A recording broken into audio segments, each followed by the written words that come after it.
How would you grow plants on the International Space Station, the Moon or Mars, or an extraterrestrial planet in a partial pressure environment? One of the experiments that we could do on Earth is to put our plants in a partial pressure vacuum chamber. What I have is a valve and a hose where you can take a pump and you can pump the pressure down and you can register that on the gauge.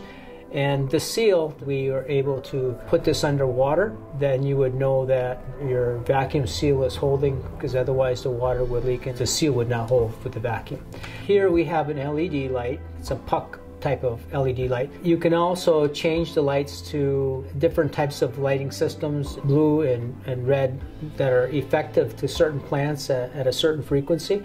So those can be varied by timers, and by doing so, you're able to maximize the plant growth under partial pressure. The plant no longer has the carbon dioxide uptake in the atmosphere because it's in a vacuum.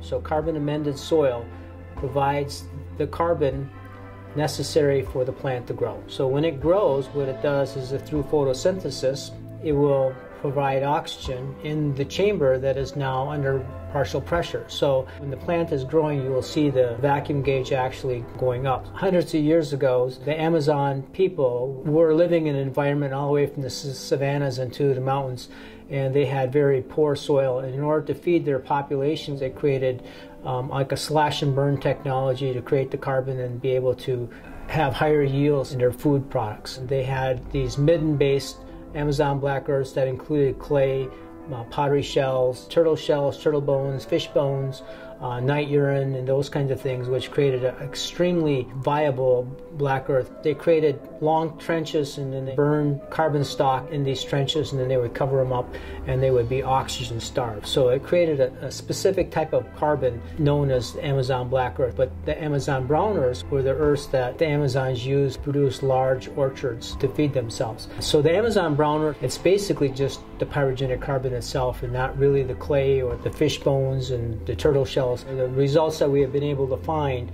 in growing an extremophile cactus under a partial pressure vacuum and cycling through 14 days of darkness and 14 days of daylight, 6 months straight, is that the cactus was able to grow. It's very significant because what that shows is that the plant is able to uptake pyrogenic carbon through the amended carbon soils in the roots without having carbon dioxide in the atmosphere. And that's significant for being able to grow in partial pressure environments like the International Space Station and future operations in the Moon and Mars.